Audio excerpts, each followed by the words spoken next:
Hello dear students, मी दिगंबर माळी स्वागत करतो तुम्हा सगळ्यांचं आपल्या यूट्यूब चॅनलवरती। विद्यार्थी मित्रांनो, अपकमिंग MHT CET ची तयारी करण्यासाठी बरेच विद्यार्थी सध्या यूट्यूबला वेगवेगळे जे एज्युकेटर्स आहेत, यूट्यूबर्स आहेत, त्यांचे व्हिडिओज बघतायत।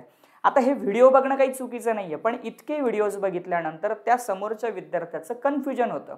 मग त्याला कळतच नाही की नेमकं एवढ्या सगळ्या स्ट्रॅटेजीज मधून आपण कुठली स्ट्रॅटेजी फॉलो केली म्हणजे MHT CET मध्ये आपला चांगला स्कोर येऊ शकतो। सो एक ना धड भाराभर चिंध्यावाली जी गोष्ट असते ना, ती आजच्या विद्यार्थ्यासोबत झालेली आपल्याला बघायला मिळते। सो बाळांनो, तुम्हाला जर प्रॉपर MHT CET मध्ये स्कोर करायचा असेल तर ह्या व्हिडिओमध्ये म्हणजे मी तुम्हाला जे आता सांगणार आहे, ओके, तर हे तुमच्यासाठी प्रचंड महत्त्वाचं असणार आहे आणि ती ऑथेंटिकेट इन्फॉर्मेशन असणार आहे। मिसगाइड मला तुम्हाला करायचं नाहीये। बरं, मी कोण आहे जो तुम्हाला हे सगळं सांगतोय? तर बाळांनो, मागच्या 12 ते 13 वर्षापासून मी मुलांना MHT CET साठी गाईड करतोय। सो एक एक्सपिरियन्स टीचर आहे। मागच्या 4-5 वर्षांपासून ऑनलाइन बॅचेस मी घेतो आहे। मुलांचे स्कोर 99.99 पर्यंत सुद्धा माझ्या बॅचेस मध्ये आलेले आहेत। सो त्यामुळे एक प्रॉपर टेक्निक MHT CET ची कशी असली पाहिजे यासाठी मी तुम्हाला एक चांगल्या पद्धतीने गाईड करू शकतो। म्हणून मी तुम्हाला जे आता या व्हिडिओमध्ये पॉइंट्स सांगणार आहे ते तुमच्यासाठी महत्त्वाचे असणार आहेत। व्हिडिओ पहिलेपासून ते शेवटपर्यंत म्हणजे सुरुवातीपासून शेवटपर्यंत व्यवस्थितपणे बघा। काही असेल तर निवांत बघा आणि जे जे पॉइंट्स तुम्हाला या व्हिडिओमध्ये सांगितले जातील ते नक्की इम्प्लिमेंट करा, कारण MHT CET साठी एक प्रॉपर गाइडन्स तुम्हाला हा व्हिडिओ त्या ठिकाणी करणार आहे। सो विदाउट वेस्टिंग टाइम आपण या व्हिडिओमध्ये नेमकं काय डिस्कस करणार आहे ते बघूया। इतके सगळे पॉइंट्स आहेत, यातले काही पॉइंट्स मला फिक्स माहिती आहे की तुम्ही त्या ठिकाणी फेस करताय। म्हणजे बऱ्याच मुलांना MHT CET चा स्टडी कसा करायचा हेच माहिती नाहीये किंवा प्रॉपर टेक्निक माहिती नाहीये, किती तास स्टडी करायचा आणि कुठल्या कुठल्या सब्जेक्टचा किती वेळ डिव्हायडेशन करायला पाहिजे ते माहिती नाहीये। बऱ्याच जणांना क्वेश्चन सॉल्व्ह करताना सगळे ऑप्शन्स सेम वाटतात, करेक्ट उत्तरापर्यंत पोहोचत नाही। काही मुलं स्कोर न आल्यामुळे म्हणजे मॉक टेस्ट देत आहेत किंवा ऑनलाइन टेस्ट सॉल्व्ह करतायत, त्याच्यामध्ये स्कोर येत नाही म्हणून डिप्रेशनमध्ये जात आहेत, त्यांचा कॉन्फिडन्स कमी होतो आहे। काही मुलांना हा प्रश्न आहे की आम्ही प्रिव्हियस इयर क्वेश्चन्स करायचे का करायचे नाही, तर करायचे तर कुठले करायचे, किती वर्षांपासूनचे करायचे आणि एक प्रॉपर अप्रोच काय असला पाहिजे नाही का MHT CET साठी। तर या सगळ्या गोष्टी असणारच आहेत। शेवटी तुमच्यासाठी फ्री स्टडी मटेरियल सुद्धा मी या ठिकाणी प्रोव्हाइड करतो आणि काही महत्त्वाच्या लिंक्स आहेत। So let us start with the first question. आपण क्वेश्चन बाय क्वेश्चन जाऊया। पहिला क्वेश्चन कुठला आहे बघा, MHT CET स्टडी खरंच कसा असला पाहिजे। हे बघा बाळांनो, there is no shortcut for success हे जो कोणी म्हटलंय ना ते एकदम बरोबर म्हटलंय। सध्या मुलं काय करतायत माहिती का, यूट्यूबला काय सर्च करताय माहिती का, how to score 90+ percentile in 10 days, how to score 100 out of 100 in biology in 2 days। अशा पद्धतीचं कंटेंट जेव्हा तुम्ही यूट्यूबला सर्च करता म्हणजे तुम्ही एक्सपेक्ट करताय की तुम्हाला शॉर्टकटमध्ये रिझल्ट्स पाहिजे। तर बाळांनो, अशी कुठलीही गोष्ट तुमच्याकडून ती तरी शक्य होणार नाही किंवा कोणीही जरी असला तरी तो तुम्हाला 2 दिवसात 90+ स्कोर आणण्यासाठी जर गाईड करत असेल तर तो गाईड नाही करत आहे, मिसगाईड करतोय। ओके, कारण मी सुद्धा अशा टाईपचे व्हिडिओज बनवलेले आहेत ज्यामध्ये मी सुद्धा असं म्हटलंय की 3 दिवसामध्ये तुम्ही चांगल्या पद्धतीने बायोलॉजीला कव्हर करू शकता। आता हे जर मी असं म्हटलोय तर का म्हटलो तेही समजून घ्या। हे बघा बाळांनो, क्लास 12 चे 15 चॅप्टर्स आहेत। आपण जर बायोचा विचार केला तर क्लास 12 चे 15 चॅप्टर्स आहेत, 342 पेजेस आहेत। क्लास 11 चे 4 चॅप्टर्स आहेत MHT CET साठी, त्याचे साधारण 30 ते 40 पेजेस आहेत। जर आपण दोघांना ऍड केलं तर साधारण 370 ते 380 पेजेस हे एकट्या बायोलॉजीचे तुम्हाला MHT CET साठी रीड करायचे, कारण तेवढा सिलेबस आहे आणि त्यानंतर तुम्ही त्याच्यावरचे क्वेश्चन्स त्या ठिकाणी सॉल्व्ह करणार आहे। सो आता कोण असा विद्यार्थी आहे की जो 2 आणि 3 दिवसामध्ये किंवा 10 दिवसामध्ये इतके सगळे पेजेस रीड करणार आहे? पॉसिबलच नाही। जर 10 दिवसात MHT CET चं प्रिपरेशन झालं असतं ना बाळांनो, तर लोकांनी 1-1, 1.5 महिन्याचे क्रॅश कोर्स नसते घेतले किंवा वर्षभरापासून मुलांनी सुद्धा MHT CET ची तयारी केली नसती। ओके, सो ते इम्पॉसिबल आहे। आता जो विद्यार्थी ज्याने व्यवस्थितपणे थेअरी केलेली आहे, वर्षभर व्यवस्थितपणे बायोचं प्रिपरेशन केलेलं आहे आणि शेवटी जाऊन तो प्रॉपर टेक्निक्स यूज करून 1 ते 1.5 महिन्यामध्ये जर सिलेबस वाइंड अप करतो आहे तर त्याचा कुठेतरी स्कोर येण्याचे चान्सेस आहे, बरोबर आहे। किमान 20 ते 25 दिवस तरी पाहिजे, तेव्हा कुठे जाऊन एक प्रॉपर MHT CET मध्ये स्कोर येऊ शकतो। मग आता मी जर व्हिडिओ बनवलाय की 3 दिवसात कव्हर करा, तर त्याला एक कंडिशन तीच टाकली आहे की ज्याने अगोदर बायोलॉजी वाचलेलं आहे त्याच्याकडूनच 3 दिवसात पुढे ते शक्य आहे रिवाइज करणं, प्रॉपर प्रिपेअर करणं, फर्स्ट टाइम रीड करणं इम्पॉसिबल आहे। सो त्याच्यामुळे तुम्ही जर मला विचारत असाल की MHT CET चा स्टडी खरंच कसा असला पाहिजे, तर हा असा असला पाहिजे यामध्ये बेसिक तुमच्या ज्या स्टेप्स असल्या पाहिजे, तर पहिली स्टेप अशी आहे की MHT CET ची तुम्ही प्रॉपर थिअरी रीड करायची आहे ना. आपल्या टेक्स्टबुकमध्ये जे चॅप्टर्स दिले त्याच्यामध्ये जी थिअरी आहे ती पहिले अगोदर तुम्हाला ती थिअरी समजून घ्यावी लागेल, त्याच्यातच भरपूर वेळ जातो. ओके. दुसरी गोष्ट, त्या टॉपिकवरचे, लेट्स टेक एन एक्झाम्पल, तुम्ही पहिला चॅप्टरची थिअरी व्यवस्थित वाचली, एखादं लेक्चर अटेंड केलं, एखादं वन शॉट लेक्चर बघितलं, यूट्यूबला बघितलं किंवा कुठेतरी बघितलं, किंवा तुम्ही एखादा ऑफलाईन क्लास लावला असेल, ऑनलाईन क्लास, तिथे तुम्ही पहिले अगोदर थिअरी कंप्लीट केली पहिल्या चॅप्टरची, ती पण डिटेलमध्ये. वन शॉट लेक्चर नका बघू, आणि वन शॉट लेक्चरमध्ये बराच शॉर्टकट असतो, कारण शॉर्ट टाईममध्ये तो कंप्लीट केलेला असतो, तर ते बघू नका. प्रॉपर डिटेल थिअरी ज्याने घेतलेली आहे ती थिअरी पहिले कंप्लीट करा. मग त्यानंतर त्या चॅप्टरवरचे MCQ सॉल्व्ह करा, मल्टिपल चॉईस क्वेश्चन सॉल्व्ह करा. किमान कमीत कमी एका चॅप्टरवरचे 50 ते 100 क्वेश्चन सॉल्व्ह करा. तेव्हा तुम्हाला कळतं की तो चॅप्टर तुम्हाला व्यवस्थित समजलाय की नाही समजलाय, त्याची थिअरी तुमच्या लक्षात आली आहे की नाही. ती झाल्यानंतर मग तुम्ही एखादी मॉक टेस्ट द्या. मॉक टेस्ट मग तुम्ही PDF क्वेश्चन पेपर सॉल्व्ह केली तरी चालेल, एखादी ऑनलाईन टेस्ट दिली तरी चालेल, दोघंही गोष्टी चालण्यासारख्या आहे. आणि मग बघा त्या मॉक टेस्टमध्ये तुमचा स्कोर किती आहे. म्हणजे समजा 50 क्वेश्चन्स आहेत, 50 पैकी तुम्हाला 30 क्वेश्चन्स बरोबर आले, 20 क्वेश्चन चुकलेत सपोज, मग ते कुठले क्वेश्चन चुकले, त्याचे टॉपिक्स कुठले होते, ते पुन्हा त्या ठिकाणी काय करा, रिवाइज करा. शेवटच्या 2 स्टेप त्याच आहेत, रिव्हिजन आणि रिव्हिजन. ओके.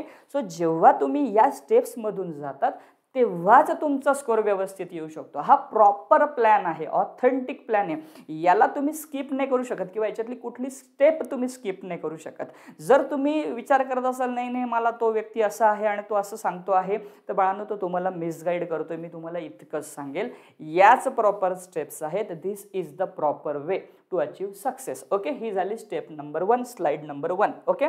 दुसरा पॉईंट, सर आम्ही किती तास स्टडी करायला पाहिजे, हा एक क्वेश्चन असतो. हे बघा, स्टडी तुम्ही मॉर्निंग करा, इव्हिनिंग करा, आफ्टरनून करा, कधीही करा, पण स्टडी करा हे महत्त्वाचं आहे. ओके.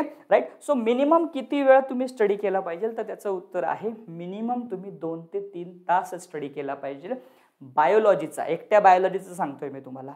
त्याच्यानंतर तुम्ही केमिस्ट्री आणि फिजिक्सचा विचार करा. जर तुमचा PCM ग्रुप असेल तर फिजिक्स, केमिस्ट्री, मॅथ्सचा विचार करा. अशा पद्धतीने आता बायोला 2 ते 3 तास करायचं म्हणजे नेमकं काय करायचं, तर याच्यात तुम्ही जर सपोज एखादा कोणाचा कोर्स जॉईन केला असेल, किंवा एखाद्या तुम्ही कुठे क्रॅश कोर्सला जात असाल, तर लेक्चरला तुमचा काही वेळ त्याच्यामध्ये जातो. सपोज बायोचं लेक्चर असेल तर 1 ते 1.5 तासाचं लेक्चर त्याच्यामध्ये जातं. त्याच्यानंतर उरलेल्या 1 ते 1.5 तासामध्ये तुम्हाला MCQ सॉल्व्ह करायचे आहेत आणि एखादी मॉक टेस्ट देऊन बघायची. सो मिनिमम 2 ते 3 तास हे तुम्हाला द्यायचे. 2 तास कोणासाठी, ज्याचं प्रिपरेशन व्यवस्थित झालेलं आहे. 3 तास कोणासाठी, ज्याचं प्रिपरेशन थोडंसं लोअर साईड आहे, ज्याचा कॉन्फिडन्स लूज आहे. आणि हे तुम्हाला दररोज द्यायचे. पुढच्या 20 ते 25 दिवसासाठी जर तुम्ही दररोज 2 ते 3 तासाचं सेशन ठेवलं, शेड्यूल ठेवलं एकट्या बायोसाठी, तर कुठे जाऊन तुमचं बायोलॉजी व्यवस्थित होईल. 3 आणि 4 दिवसात बायोलॉजी होतच नाही आणि होणार पण नाही, एक्सपेक्ट पण करू नका. ओके. राईट. त्याच्यानंतर मग सर इतर सब्जेक्ट आमचे फिजिक्स आहे, केमिस्ट्री आहे. आता याच्यात बघा कसं माहिती आहे का, नॉर्मली हा माझा ॲटिट्यूड आहे की फिजिक्समध्ये मुलं खूप वेळ देतात. ओके. पण त्या मानाने त्यांचा स्कोर तसा येत नाही. ओके. केमिस्ट्रीमध्ये स्कोर येतो, बायोमध्ये स्कोर येतो. सो ज्याचा स्कोर येतो आपण त्याला जास्त वेळ देऊया ना.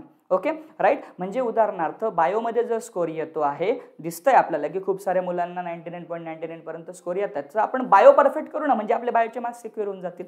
केमिस्ट्री करूया, केमिस्ट्रीचे मार्क्स सिक्युअर. फिजिक्सला आपण काय करू माहिती आहे का, की फिजिक्सला पूर्ण स्किप नाही करायचं, पण फिजिक्समध्ये आपण दररोज थोडा थोडा वेळ देऊ ना.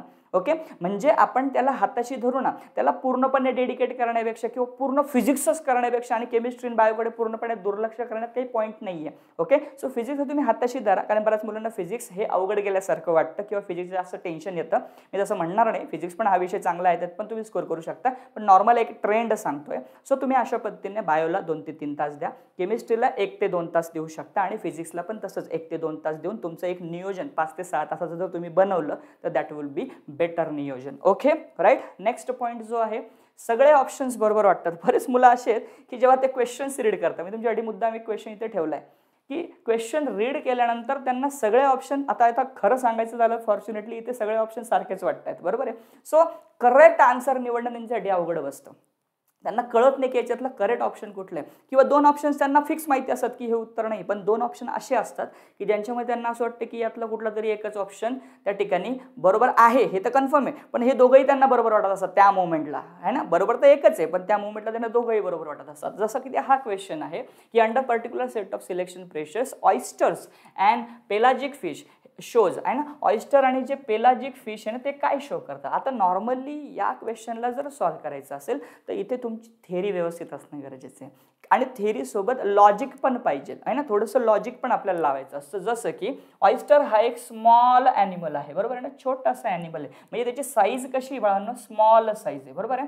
सो स्मॉल साईज म्हणजे तुमचं या ठिकाणी पहिला पॉईंट क्लिअर होतो उत्तरामध्ये की त्याची साईज स्मॉल आहे. सो तुम्ही काय करायचं, डायरेक्टली ऑप्शनमध्ये बघायचं की स्मॉल साईज कुठं दिलेला आहे. सो इथे तुम्ही बघितलं तर इथे स्मॉल साईज दिलेला आहे आणि इथे स्मॉल साईज दिलेला आहे, म्हणजे लिटरली हा ऑप्शन आणि हा ऑप्शन इथे डायरेक्ट इलिमिनेट होतो. ओके, त्याचा विचार करायची गरज नाही कारण तिथे लार्ज साईज दिले. आता मला सांगा, सपोज एखादं व्हेसल आहे आणि त्या व्हेसलमध्ये तुम्हाला हे छोटे ॲनिमल्स ठेवायचे, तर ते कमी मावतील का जास्त मावतील, है ना. त्यांची संख्या जास्त असेल ना, कारण की ते स्मॉल साईज आहे. So large number, small size म्हणजे त्यांची संख्या लार्ज नंबरमध्ये असेल. So small size means large number. Okay, so small size म्हणजे लार्ज नंबर, मग इथे स्मॉल नंबर दिलेले आहे बघा, म्हणून हा सुद्धा ऑप्शन चुकीचा आहे आणि स्मॉल साईज लार्ज नंबर हा ऑप्शन बरोबर आहे. सो अशा पद्धतीने नुसती थेरी करून चालणार नाही, तर तुमचे लॉजिक सुद्धा त्या ठिकाणी डेव्हलप पाहिजे. हा CET मध्ये आलेला क्वेश्चन आहे म्हणून मी तुम्हाला मुद्दाम दिला. सो तुम्ही बऱ्याच वेळेस काही क्वेश्चनसाठी ट्रिक वापरा, लॉजिक्स अप्लाय करा, आहे ना. कारण तुमचं CET परीक्षेमध्ये तुमचा ॲप्टिट्यूड पण चेक केला, तुमची लॉजिकल थिंकिंग सुद्धा चेक केली जाते की खरंच समोरचा विद्यार्थी जो आहे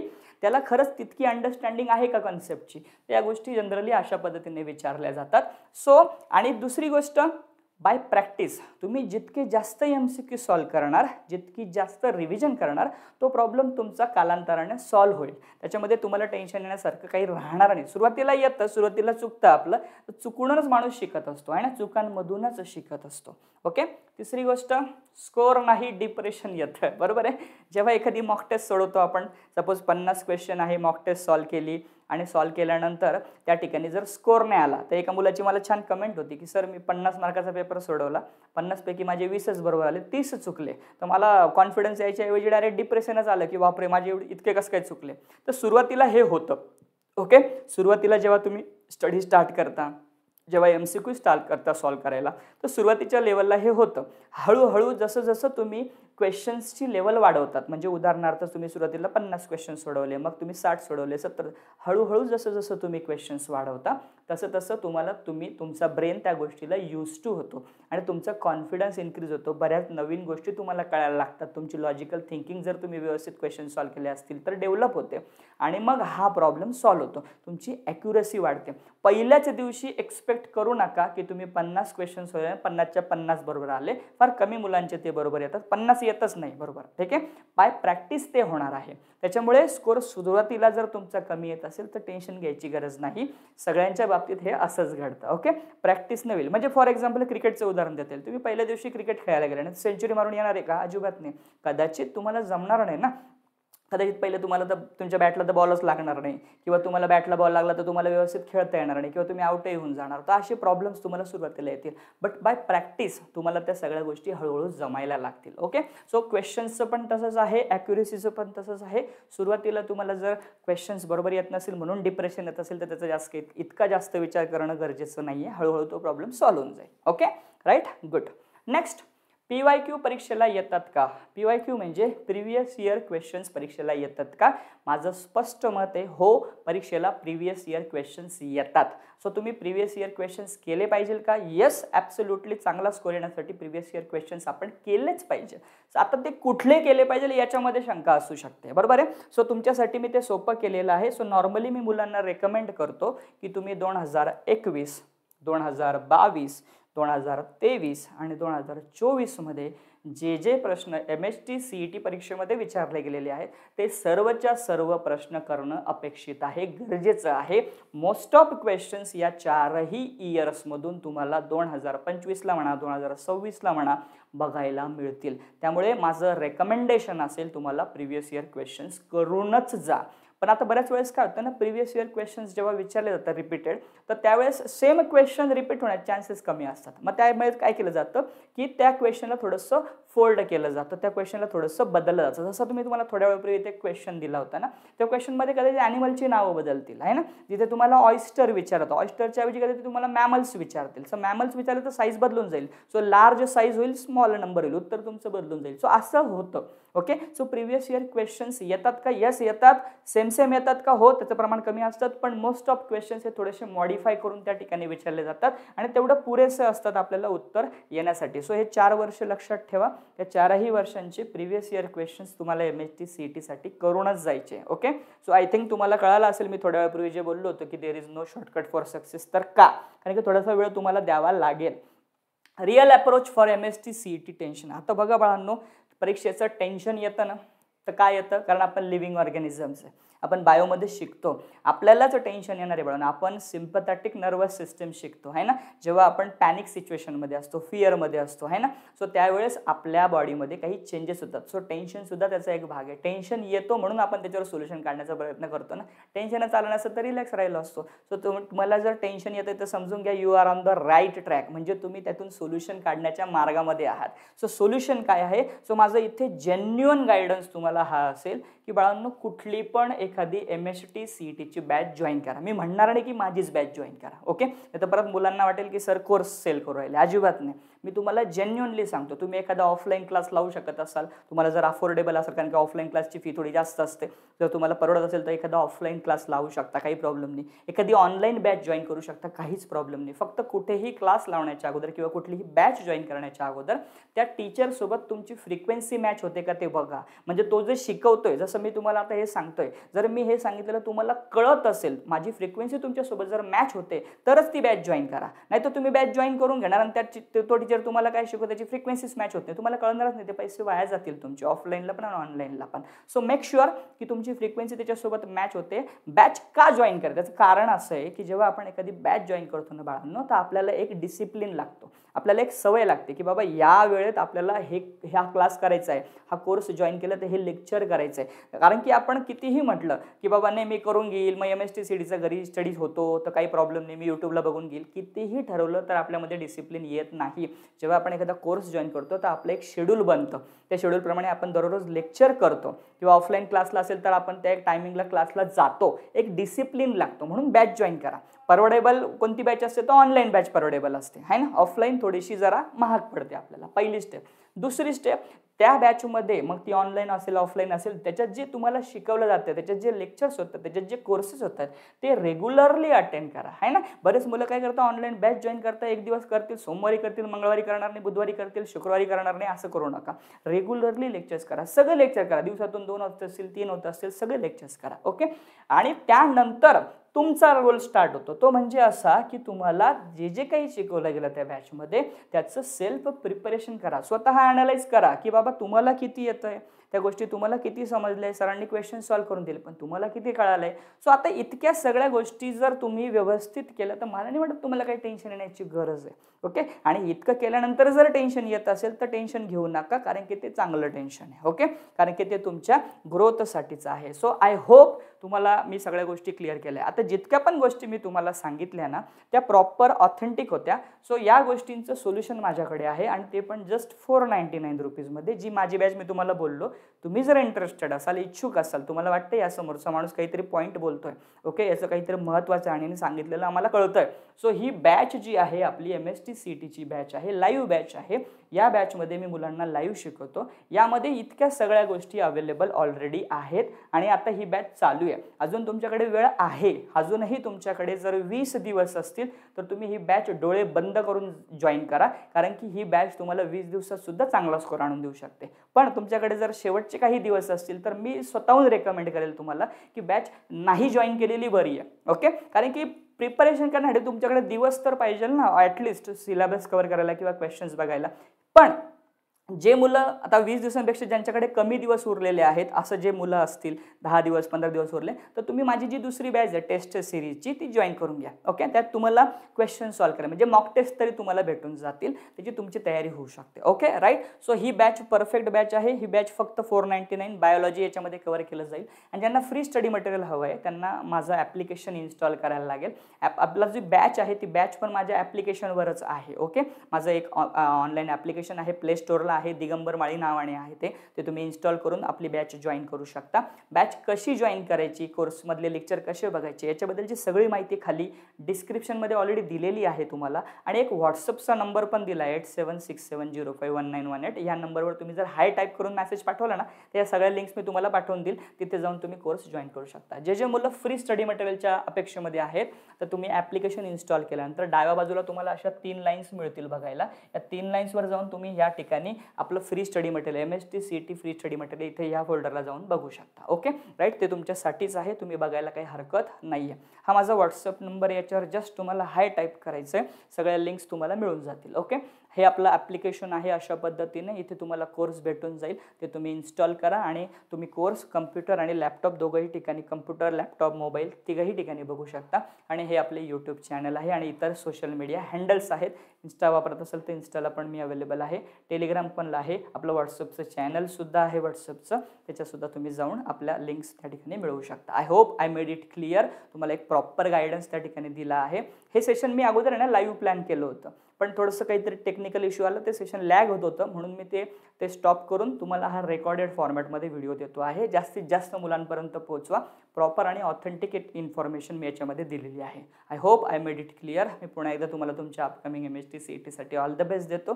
भेटूया आपण नेक्स्ट व्हिडिओमध्ये. तोपर्यंत wish you all the best. Have a good day. Take care. Bye. जय हिंद. See you in the next video. Bye.